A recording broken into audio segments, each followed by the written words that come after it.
I'm so excited for the two of you who have so much disposable income that you can buy copper pots simply to put garbage into. But that is why I'm telling you, the conversation suffered so dramatically that they had planned a point in the conversation in which to describe their composting bins. The show sucks.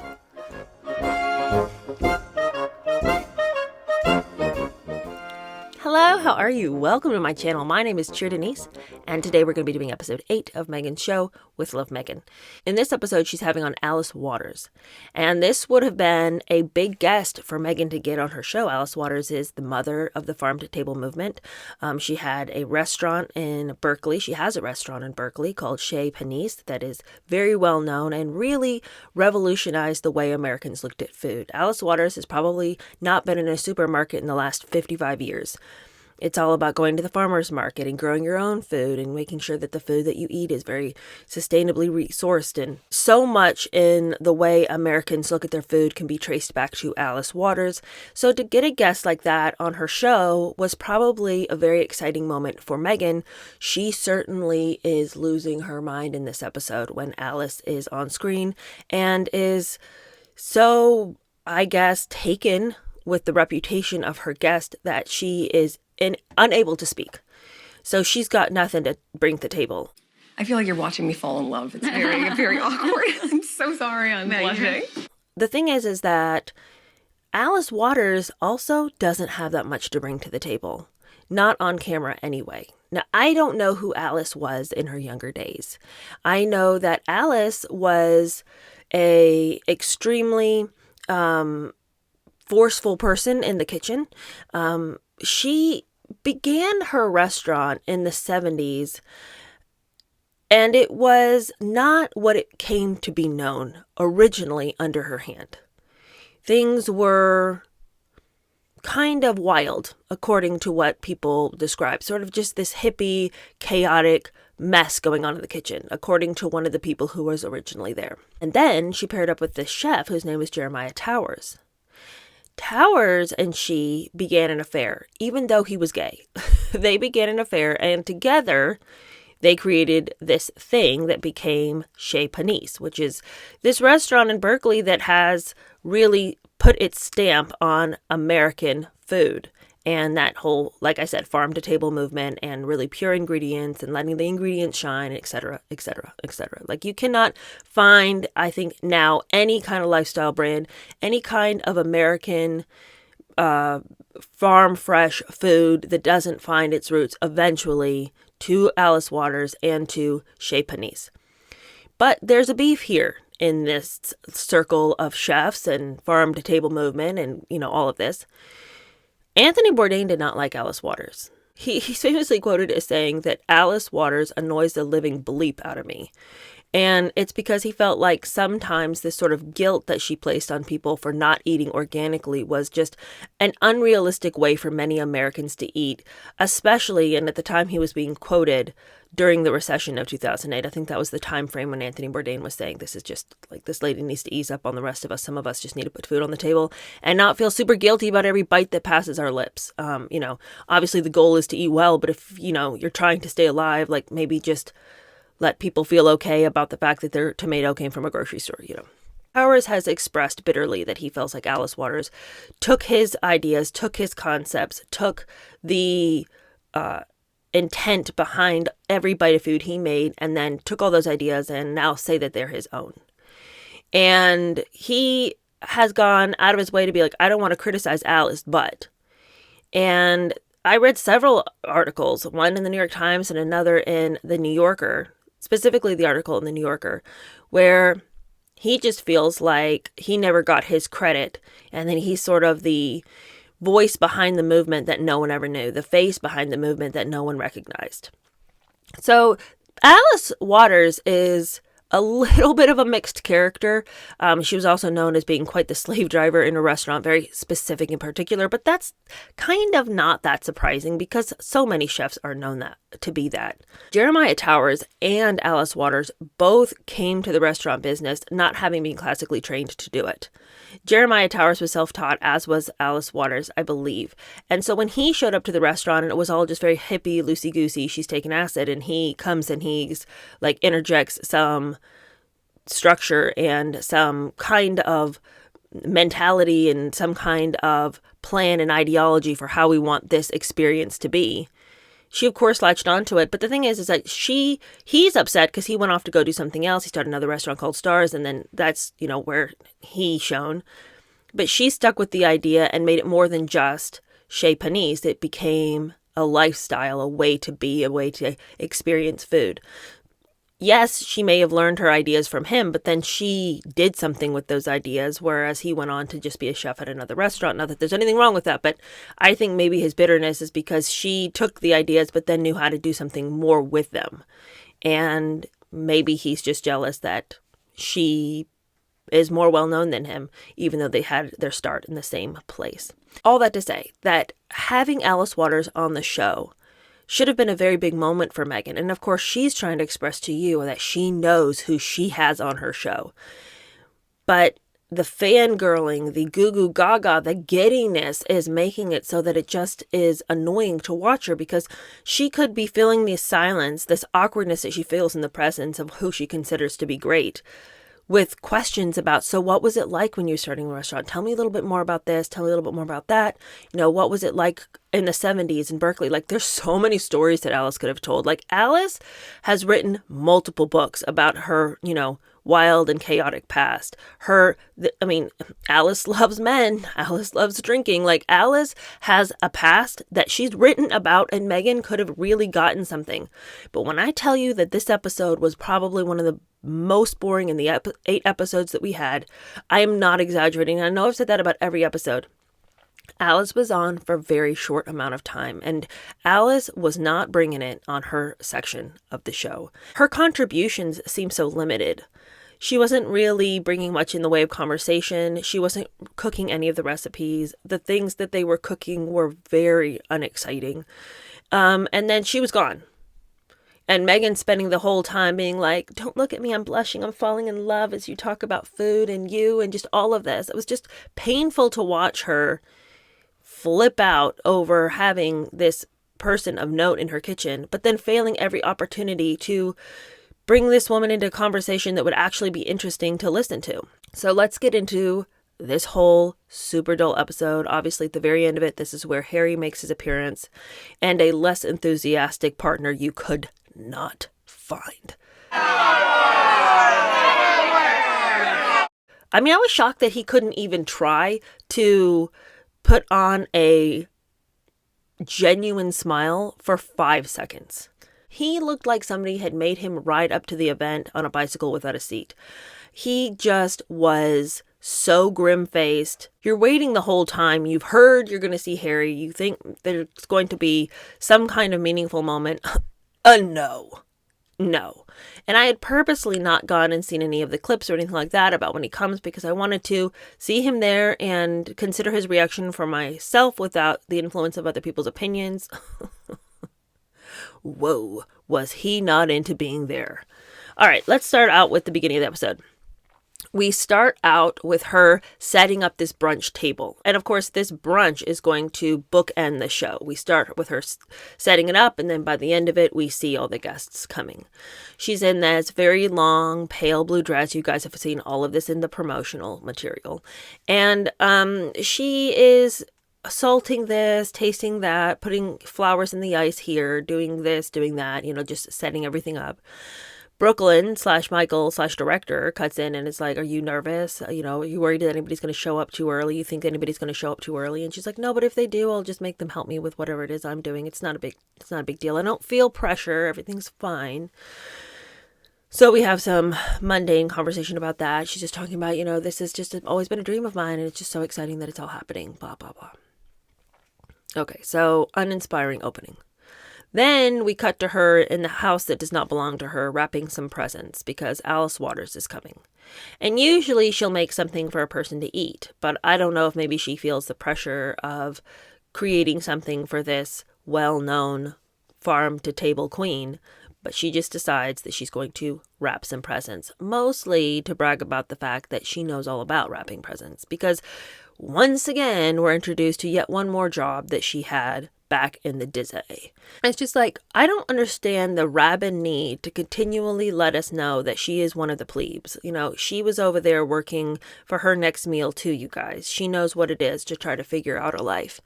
This time she's wrapping presents because back when she was trying to get her acting career off the ground, she taught wrapping. She taught how to wrap presents, and she gave classes about it. And so she's going to utilize that know-how to help you. But I got to tell you, the end result of these wrapped packages was so underwhelming. I was disappointed because I also appreciate a well-wrapped package, though I don't always execute it well. To receive a package that is well-wrapped is a pleasure. But what Meghan produced at the end of it was just like, really? Okay.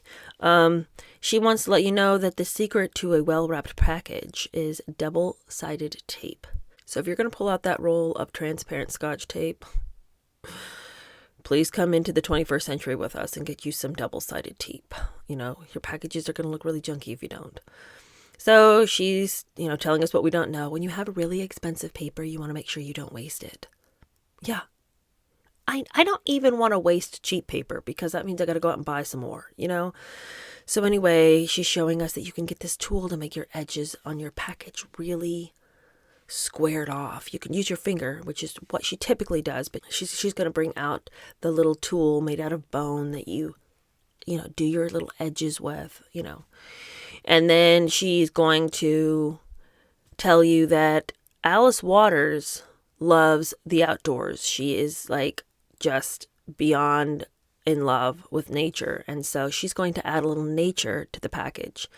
And she goes over to one of the bouquets that she has scattered about the place and then proceeds to pick what looks like the rattiest weed in the bunch and then attaches it to the front of the plain white box that she is wrapped, I guess. It's such underwhelming wrapping. I just can't even describe to you. And then she lets that little taped weed be representative of the nature that she knows that Alice loves. I am not opposed to adding, sometimes later in the episode, she's going to be making these sugar cookies with edible flowers, and she ties them into this little bag, and then she puts like a sprig of rosemary in it or whatever. And I get that that looks nice. Like, I understand that there's many things that she does that are visually pleasing, which is why I was so surprised that she took that wilted weed, taped it on the top of the box, and called it a day. I mean, it was hideous. Anyway, now it's time for Alice Waters to make her arrival. And she says that she's having Alice over because, as we've already been introduced, she's going to have a brunch and Alice is going to help her with the concepts and what her menu will look like. But when I tell you that Alice Waters shows up and contributes exactly 0 to the episode and to the menu ideas, I mean, that's what happens. I don't even know why they let her on the show. But for her name only. It was completely because of her reputation as a farm-to-table queen that she was allowed on this show. Because she had 0 to say and nothing to contribute. She didn't bring any know-how, any ideas. Nothing that she said on the show was necessary for the production of whatever it was that Meghan was going to do as the finished project. Meghan already knew what she wanted to make. She basically asks Alice, what do you think? Alice is like, yeah. And then Meghan haphazardly makes it. I am telling you that this was some of the most boring food on the episode to date. And you know that is saying something when we harken back to the popcorn in a bag. One of the things that is excruciating is that Meghan is clearly a big fan of Alice, but like I said in the opening, has no way to verbalize her interest in somebody else. Because if you really liked somebody, you would want to hear everything they have to say about their experience in the kitchen, about their experience with this famous restaurant that they helped to found. You would want to hear, what was it like in this whole farm-to-table movement? What was their biggest obstacle? What did you find that people were the hardest to pull along through? What has been your greatest triumph? What was it like in the 70s in Berkeley? What was it like? What recipes did you feel were your biggest successes? Which recipes did you decide, to take off the menu? I mean, there's just so many things that you could have asked to make it a really interesting conversation and to give Alice something to say. Alice, just watching her in the kitchen and watching her hands, probably her arthritis is painful. And so since she wasn't going to be able to work as much with her hands, I would say that this is the time to really utilize some conversational skills and bring Alice in while you do what she's asking you to do, because Meghan did a lot of the cooking while Alice, sort of oversaw and gave some small feedback about what was happening. So because Alice couldn't be the chef that she is, or maybe the episode wasn't really designed to include those skills of Alice's, then talk to her. If you're so excited that she's here because of who she is, let us know who she is. I'm sure that I wasn't the first person who thought, I don't know much about Alice, and went and looked her up. I don't know Alice Waters. I certainly know her influence, but I didn't know anything really about her. And so Meghan keeps being like, it's Alice Waters. And she keeps like looking over the cameras and being like, Alice Waters. I mean, it's just like, okay, well, why don't you talk to Alice Waters? She's right there. Like, you're so excited she's there. Utilize this moment in which your paths have crossed. But no, she just keeps being so giddy about all of the things. And of course, she has to tell Alice, I'm a California girl. So everything that you did for the world as far as food goes, cannot be understated. But then also what you did for California. But then we don't ever know what it is she did for California. Meghan does not articulate or explain, and assuming that she's talking about food and the organic movement and, highlighting food from California and, the freshness and the beauty of California fare. Okay, fine. But Meghan doesn't say any of that. Just what you did for California as a girl from California. This is such a big deal for me as a Californian. Okay. We get a marginal bit about Alice with a couple of Polaroids, as we typically do. We have some pictures of Alice in the 1970s at her restaurant. And, so we are reminded that she does have the restaurant Chez Panisse. And then that's pretty much it. Alice says that she didn't grow up in a family that really cooked a lot. In fact, her mother wasn't a cook at all and didn't enjoy cooking. And Meghan asks one question, and the only question that I can recall that Meghan asked was, what was your favorite thing that your mom did cook? Well, she just finished saying her mom didn't cook at all, and that's not the question to ask Alice. Of all the questions you could ask, why ask her, what kind of food did your non-cooking mother like to cook that you enjoyed? How about anything other than that? And so Alice is like, I don't know, like a banana milkshake? And Meghan's like, well, there's always that. And so that pretty much ends the conversation about Alice's past. And when you look into who Alice was in the 1970s, there is so much that they could have talked about. Why don't y'all talk about the time she did LSD in the kitchens at her restaurant? I mean, there's so many things to ask about. But Meghan says, okay, well, I'm having you over because I'm having this brunch and I'm just hoping maybe you can help me figure out a menu. And so she brings over this big basket of food that she's picked from the garden, saying that maybe the freshness of the basket will inspire their choices. As the conversation goes on, it's obvious and super clear that the menu was already conceived of, dull as it is. And that it's just another opportunity for Meghan to show a harvest basket that she has arranged. Alice digs through the basket and finds some turnips. And she says, oh, Tokyo turnips. And she's like, you can eat these raw. So they spend a couple of moments chomping on the raw vegetables. And then Alice is talking about how great it is to have a garden. And a garden is like printing your own money. I love that. Cheers. Cheers. I love that. I love that. And I am not exaggerating when I tell you that Meghan looks like a hostage in a negotiating video. I love that. It's like, all right, Meghan, can somebody get some batteries? She's starting to run down. It's like she's so weirdly robotic. Sometimes her face, just as a side note, there are times when I watched Meghan on screen and I thought, why do I feel like I'm watching an AI character? There are times when her face does not look like her own. And this is one of those times. I don't know if sometimes they do her makeup differently. I don't know what it is, but there are times when her face does not look right. Anyway, they are doing some brainstorming for the brunch that is so without purpose. I'm telling you, they needed to spend a couple more minutes on the script for this segment. A more unproductive conversation has not been had on this show yet. And again, friends, that's really saying something. Meghan says that she's thinking about possibly doing a quiche for brunch. She always loves a quiche. And Alice apparently has this really great tomato quiche recipe. And then maybe a salad with a vinaigrette. What about those groundbreaking ideas? And I think the thing is that potentially, because the whole food renaissance thing that really started to take shape in the early 2000s and, just kind of came rip-roaring through. So many of the things that Meghan is putting on the table don't feel exciting to us because we've been looking at this for the last 20 years.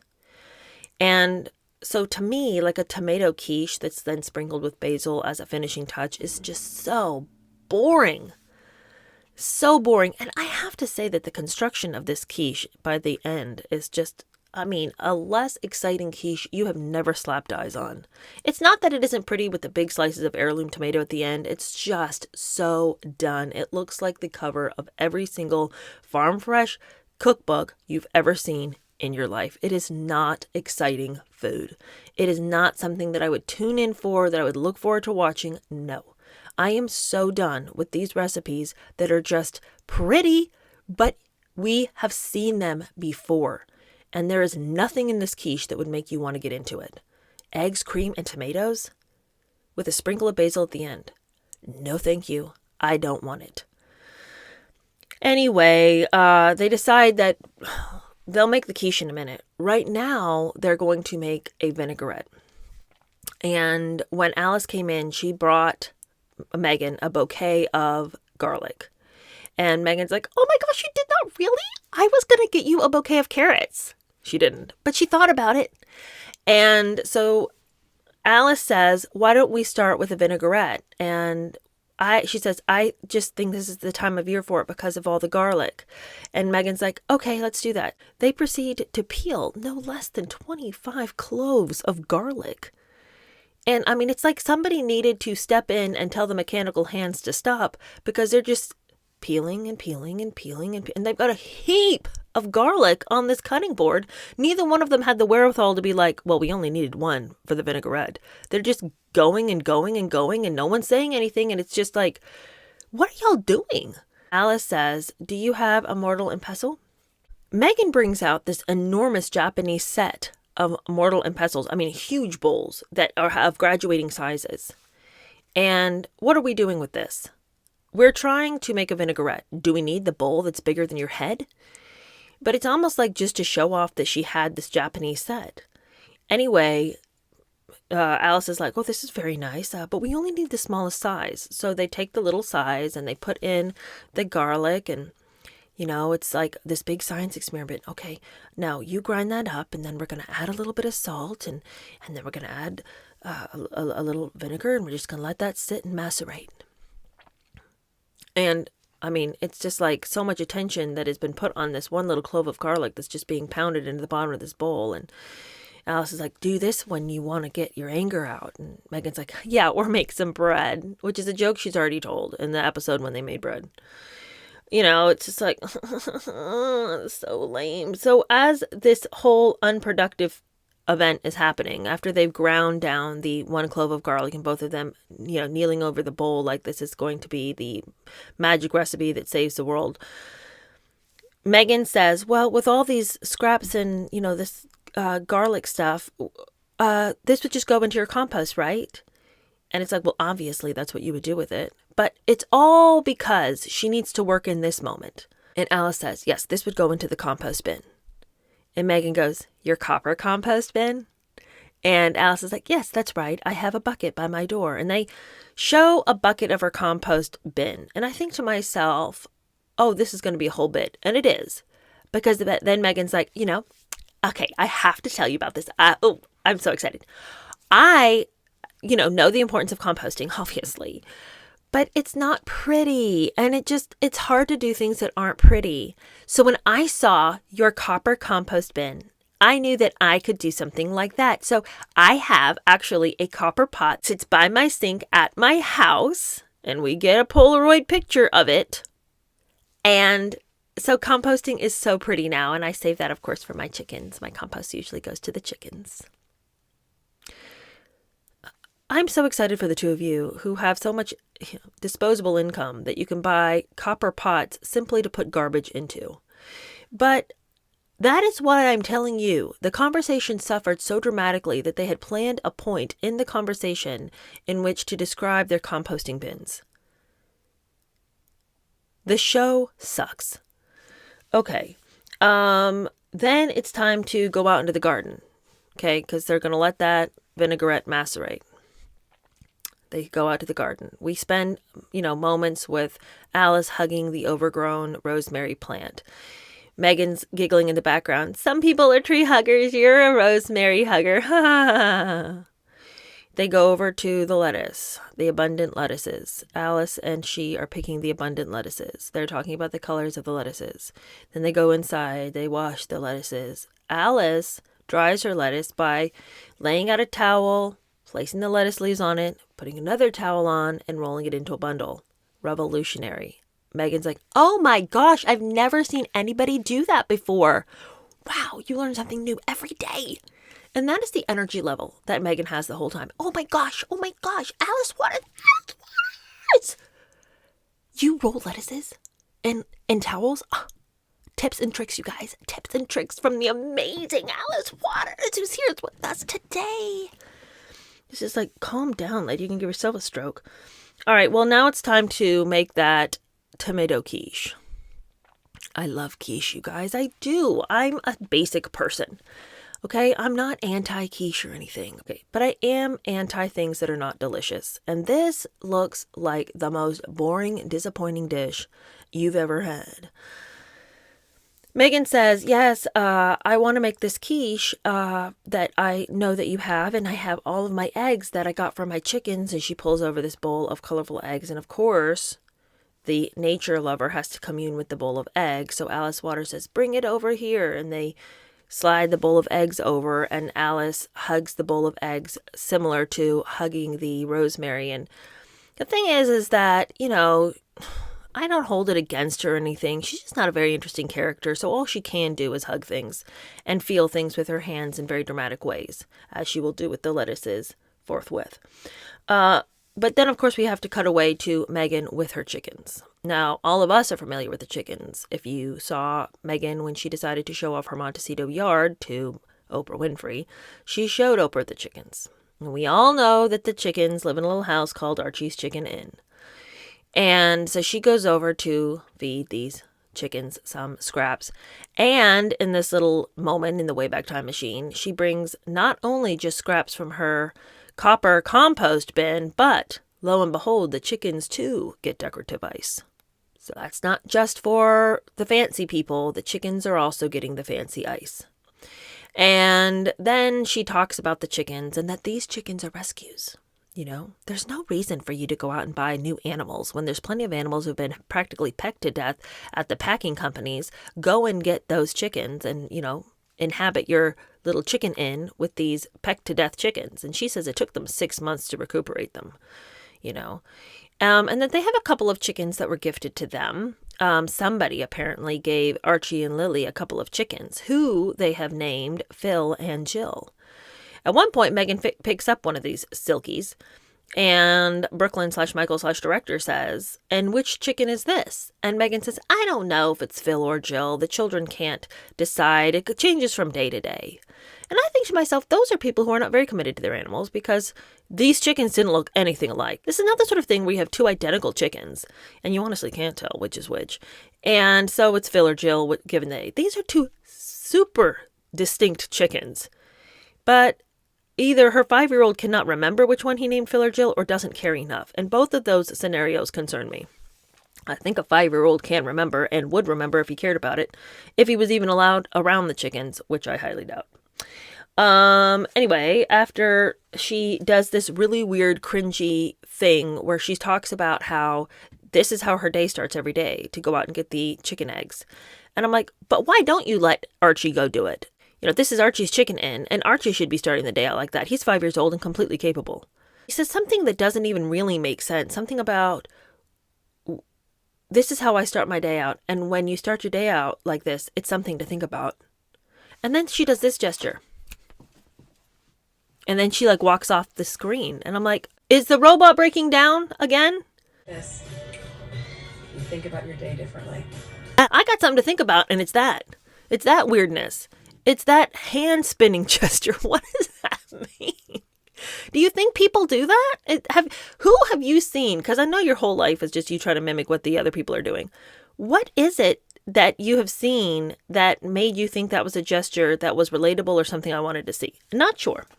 Anyway, after she gets done showing us her rescue chickens, they look like they're doing fine now. We get back to her making the quiche. She's cracking eggs in the bowl, and one of the eggs has a very bright orange yolk. Okay, that's pretty. Alice Waters flips out. I have never seen an egg yolk that is that orange before in my life. And Meghan is like, isn't it beautiful? And they both have a moment where they are just slammed in the face by the color of nature. And I'm like, Alice Waters, if there's anybody in this room who has seen a yolk that is this bright, it is you, lady. You're probably the one that told us all that we needed to be looking for eggs with bright orange yolks. For her to act like this was an experience that Meghan and Meghan alone had given her is so much bullshit. I can't even stand it. All right. Well, then Meghan says, why don't we have a little rosé? And Alice is like, if we must, don't tempt me. And you guys, I want to be 100% with you. Alice Waters was kicked out of her sorority for drinking and, sleeping around. Meghan, you guys do have a lot in common, don't you? Anyway, if you know anything about Meghan, she also had some issues in college with her sorority and some of the violent hazing that she was involved with. But anyway, we don't really have a clear picture of what happened there. It's all just rumors, allegedly. But Alice has had drinking issues in the past. She's written about it. She had issues in college. She's always loved to drink, and it's sometimes become problematic. And for Meghan to offer this lady a drink on set, I'm like, could you just not always need to day drink, Meghan? Is it potential that you could just be without a glass of alcohol in your hand, or is that just beyond you? Anyway, they have a glass of rosé, and because everything is super hyperbolic in this episode, Meghan's like, that is the best sip of wine I have ever had in my life. Probably because she's drinking it with Alice Waters. Well, they continue on with this quiche making. Alice doesn't seem like she even knows what's going on, if I'm 100% honest with you. Meghan is like, so I'm going to mix up the eggs and cream, right? And then I'm going to pour it into this prepared quiche shell, and then I put the tomatoes on top, right? And Alice is like, if you want to. What are you here for, Alice? Aren't you the one that's supposed to be telling us what to do? But she doesn't really have much to say.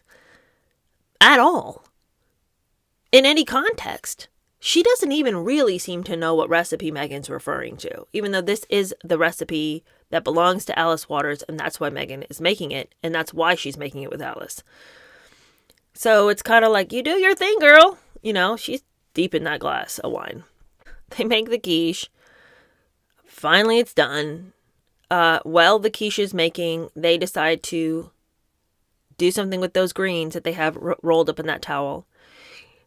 It is literally the most boring thing you've ever seen. They get a big bowl, they put all the leaves in, and then they finish making their vinaigrette. Super, super standard vinaigrette. We're talking garlic, salt, olive oil, lemon. That's it. No secrets here.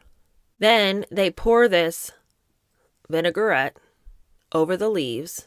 Alice begins to massage the leaves, rolling her hands in the lettuce, washing her hands in the vinaigrette. Adding that flavor. And then that's it. It's literally just leaves. It's not like a salad that you would typically think of eating. And of course, I know that Alice's whole thing is elevating. Alice's whole thing is reminding you about the flavors of the good, fresh fruits and vegetables that she's putting on the table, that they taste really good without you having to add a whole bunch of stuff. So I understand that that's sort of the concept here. Like, let the ingredients show off, which is probably why that quiche was so dull. You know, it's milk and eggs and tomatoes. I saw nothing else going in there. If it went in there, I didn't see it. And it is pretty with that big pop of red from the heirloom tomatoes. But again, pretty isn't going to take me to all the places I need to go when I sit down to a plate of food. So they cut up in the quiche, and they say that they both like their quiche a little runny in the middle. That's good, because it is. And then they help themselves to the bites of quiche and to the leaves washed in vinaigrette and Alice's hands. And then Alice says, "This is really good. I need to have this again at Shea. We forgot about this recipe." And it seemed apparent she had, because she hardly even seemed to realize that it was one of her recipes. And then after that, Meghan says this has been the best day of her whole life. She just can't think of a better time she's ever had. She doesn't even want anybody else to come to brunch later. All she wants to do is eat quiche and leaves with Alice Waters. And, they pat each other on the back and share lots of smiles. But it's such dullness. And it's just, yet again, another missed opportunity to make much of the guest that you had. And of all the people that Meghan has had on this show that is all about the California farm-to-table experience, for her to miss such a colossal opportunity to have a rich conversation with a very storied guest, I cannot believe she blew the opportunity so badly. I truly cannot believe that she blew the opportunity so badly to have a robust, super interesting conversation that could, if she had made that episode really rich in conversation with such a well-known person like Alice Waters, there would have been clips all over the place of Alice Waters said this, and this funny story that Alice shared. Alice tells the unknown story of this time at the restaurant, that experience. But that's what's so shocking to me, that Meghan is not allowing the show to become a cultural moment that it could be, because she's so busy concentrating our attention on her gift wrapping skills from back when she used to be a working actress. Why would you not want this show to be something much more than just you showing us your old skills that we knew about? We know about the calligraphy. We know about the gift wrapping. We know about all the things. Because once again, as soon as she ushers Alice out the door, it's right back to her old hat skills that we already know about. We know that you do calligraphy. Okay? We've been knowing it. It's one of the only things that we all know about you. You know how we learned that? Because you wrote a letter to your dad in your silly little handwriting and let it be released. And the more I see her focus all of our attention on the calligraphy on this show, the more I am convinced, though I needed no more convincing, that the letter was released by Meghan to show off her calligraphy skills way back in the day when she first started meeting Harry and there was drama all over her wedding. All of that drama was so choreographed by Meghan and so sloppily done, may I say, that it was so easy to see what she was up to the whole time. And this show just shows us once again how she thinks that she is such a mastermind and that none of us will ever figure it out. Girl, you are so sloppy that all anybody can see is all of the strings, all of the production, all of the effort that is taking you to put on this sloppy show. We're not even watching the show. We're watching all the mess of the production that you have put into trying to get us to focus our attention on this little lie that you're trying to get us to buy. But we're like, hey, what is the crazy behind you right now? Such a mess. Okay, she ushers Alice out the door. She wants to talk about writing a menu, and how you got to think about all the different things and the experience of people. And you got to have something savory and something sweet and something for the vegetarians. Believe me, there'll be something on the table for the vegetarians. She starts writing this menu out. She's got all her pretty papers and all her pretty pens, and she's got a template to make sure that she can make lined papers. Remember, when you use the template to make your lines, because it doesn't matter how straight you think you write, everyone's a little crooked, make sure that you press real lightly with that pencil, because you're going to want to erase that when you're done. No shit. I mean, what are you talking about? We don't need a whole calligraphy shop worth of junk on our table to realize that if I draw a line under something because I want it to be straight, I'm going to flip and erase the line. Tell me a tidbit I can use, Meghan. I've been knowing this. I made it through elementary school, middle school, high school, and college. I've got that part. Erase a line if you don't want anyone to know that you drew one. Anyway, what really bothered me about the scene was not her calligraphy, because I'm tired of being sick of that. I've been sick with that this whole time. And as I've said many a time, I don't even think her handwriting is that bad. Everyone's like, look at that scribble. It's not scribbles, and you know it. I like to do calligraphy. This right here. This is something that I've done. I like beautiful handwriting.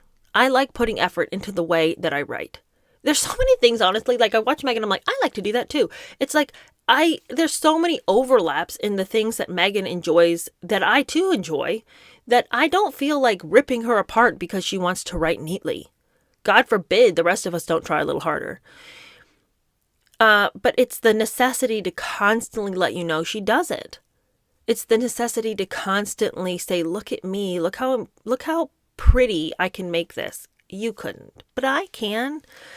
She calls attention to the fact that she does all those swoops on everything. And she says that she took an A- in handwriting in high school because of the swoops. But she was willing to do that because she liked to inject some character into her writing. And it's like, okay, the swoops, I'm not even opposed to the swoops on a few things from time to time.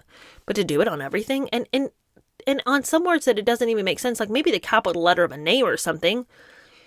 But on everything, it just does feel a little overdone. And the magic that you were trying to make with that swoop is lost in the fact that we see it consistently over and over and over. She finds something she likes and does it over and over and over till you're just sick to death of it. Much like the flower sprinkles. All right, so after she gets done writing her menu with such annoying things as smoked salmon with, as she says, accoutrement, and English muffins with estate honey. When she's done making you sick to your stomach on that, we turn our attention to time to make some desserts and some other things for this table. Now, she starts out actually first, not with the desserts, but with a side dish that she's making, roasted carrots, because apparently on the estate, they grow quite a few carrots. And she's got these really pretty rainbow carrots. And I'm like, your gardener's growing those. You guys, I don't know what my problem is. I can't get a carrot to grow. I have tried to plant carrots and get some carrots to grow for so long, and all I get are these little stubbly things. They're terrible. So I don't know, maybe it's that California soil. I don't know, but my carrots have never looked this good, and there's a part of me that thinks neither do hers.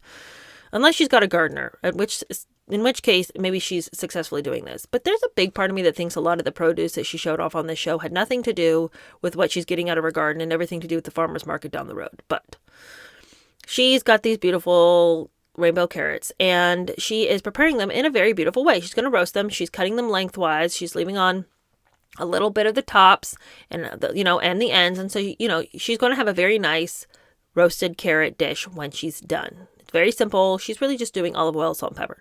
Puts those in the oven. But then she says, you guys, look at all of the tops. You don't have to throw these away or feed them to your chickens or put them in your copper compost bin. You can actually make carrot top pesto. To which I say, bleh! I don't want carrot top pesto. It sounds gross. Carrot tops have such a pungent smell. Maybe it would be good. Maybe it would sort of create some layered dynamics, because it's not just carrot tops. She does obviously put in some basil, and sort of the carrot tops are just sort of an essence, I suppose. Maybe it's delicious. Maybe I am limiting myself because I don't want to eat the chicken's food. But she's going to open your horizons and let you know that those carrot tops don't have to be thrown away. So she makes her pesto, she roasts her carrots, and then she moves on to dessert. Obviously, it wouldn't be an episode with Meghan if she weren't eating flowers. So she brings out a roll of shortbread cookie dough that she says she made. You don't have to if it seems like it's too much trouble. I'm like, shortbread, that's like the easiest thing you could make. If that's too much trouble, I don't even think you'd be in the kitchen. But she shows us this roll, this log of cookie dough that she's got, and she's going to slice it into little rounds, and she's going to roll them in granulated sugar and then press flowers into them. When I tell you that this whole process looks so fidgety, so frustrating, so annoying to accomplish, I cannot overstate it. She's carefully picking the petals off of these little bachelor button flowers and gingerly pressing them into the cookies, and they keep popping off, and she's, reapplying them. She's got her flower sprinkles. She's got her fresh flowers. She's got little pansies. She's got bachelor buttons. She's got all this junk that she's pressing into these flowers so that everyone can get a bitter bite. Good thing she's using so much sugar. And she's going to put these in the oven, and she tells you they're going to brown a little bit, so just keep an eye on things, So we've got that disgusting dessert to pass right over on the brunch table. But then she also says it's time to make some crepes because she needs another avenue to force jam down people's throats. Excuse me, preserves. She doesn't make jam. There's too much sugar in that. And so she starts making the crepes, and she doesn't understand really why crepes are the fancy cousin to the hideous pancake, but crepes are so fancy, and so she proceeds to make some. By the way, these crepes that she makes are not the same ones that she serves at her party. The crepes that she serves at the party are very carefully cooked, very pale.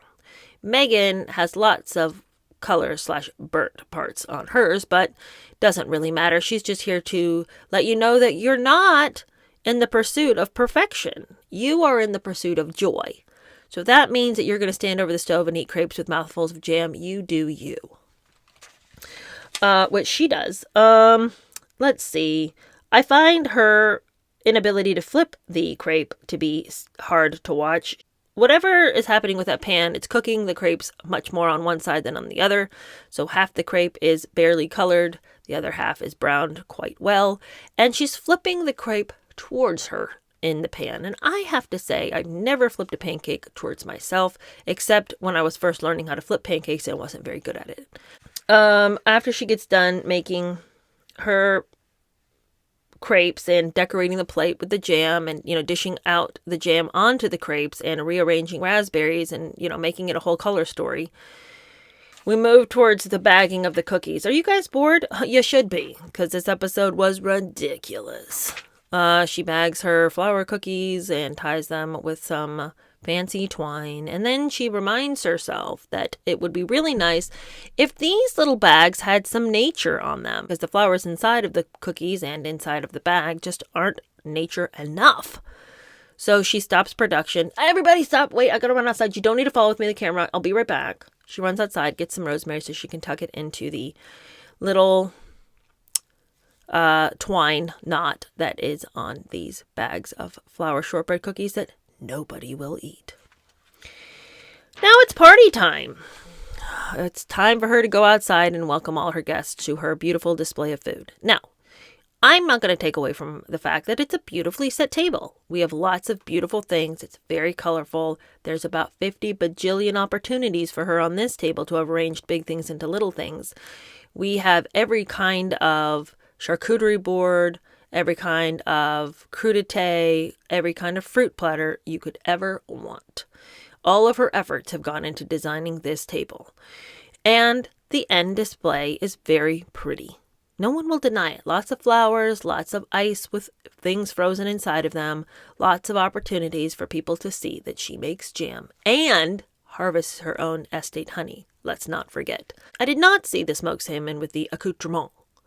But I also wasn't looking for it because I was looking for Harry. When was he going to show up? She had mentioned earlier in the episode that her husband was going to pop by. And I'm like, this is your big brunch and your husband, all he can muster the energy to do is to pop by? Why is he not even here with you? That's the thing that feels so weird about the show is that she's constantly trying to act like she's got this big life full of all this love and community, but there's such a loneliness to her on screen. It would have been a really cool episode if Harry had been in the kitchen helping her get ready for this big moment, this time of her life that she continues to tell us is a returning to her former self before she got mixed up in that damn royal family that took her breath away, and not in a good way. And his absence on screen in the preparation of something that clearly feels so important to her was glaring and awkward, but it did not get much better when he stumbles on set to give everyone a full-bodied frontal hug, and then he finally makes his way to Meghan and gives her the most paltry side hug you've ever seen as she mumbles, "It's all good, right? Everything looks good, right?" no, it doesn't. It looks like you two hate each other. And he's like, yeah, it's right. It's good.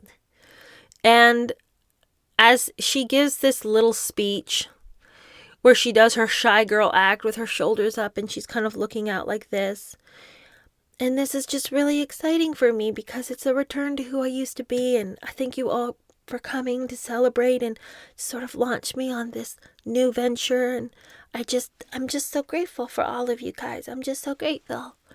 It's like, are you a boss babe or not? Because you want us all to celebrate you as a woman who is, going out and venturing and just putting herself out there. And she's going to take the bull by the horns and she's going to start podcasts and start cooking shows and start blogging again and start that Instagram account and really show people how to live a beautiful life. Yet she's so apologetic about it in her little speech. Thank you guys for coming to support me. And Harry's just like standing there with a frozen smile on his face. The grimace is a smile, I don't know. He looks like he can't wait for her to stop talking because the whole thing is embarrassing to him. That is it when it comes to what we get from Harry in that whole scene. He does not seem hurriedly to want to come to her side. She has to come to him to ask him if he thinks it's okay. And he seems as a man, so unenthusiastic about this new quote-unquote venture that she has taken on. He seems like he paused from his very busy day of smoking weed in the garden to stumble over to sort of side hug her and be the token husband that she's mentioned multiple times who likes to oversalt his food and teach his children strange words like zebra. But other than that, he's got no interest in it. And just his appalling lack of presence just in the show in general was strange to me. Do you remember the Barefoot Contessa and her partner who was often featured in her episodes as someone who enjoyed her cooking? Like, the Barefoot Contessa didn't ever seem to me like this super warm person, a little bit like she could be a harsh task mistress, who enjoyed doing things a certain way in the kitchen, although, let's not get too frou-frou about it. But her husband was always sort of this charming little man who enjoyed her. And I always thought it made her even more likable that he liked her. And so to have Meghan's other half seem so uninterested in what she does and wasn't all that excited to be there in the little party that she had put on was just another glaring indictment against who she is as a person behind closed doors. And that is the end of that episode. Well, thank you guys so much for sticking with this review and with me. I have a new book that we're going to be reading on the channel, and I'm going to be announcing it later. We're still going to be reading the Margaret Trudeau book, which a few people are enjoying on Sundays. But now that the Meghan review is over, I wanted to focus again on books during the week with, of course, a video here or there, in reference to pop culture, because those are fun to make. But I have another book that I think you guys are really going to enjoy. It sort of came to me as we were reviewing this show, and I think that I would really like to do this other book, but I'll talk about it later, and we will hopefully enjoy that one together. All right, I'll talk to you guys later. Bye.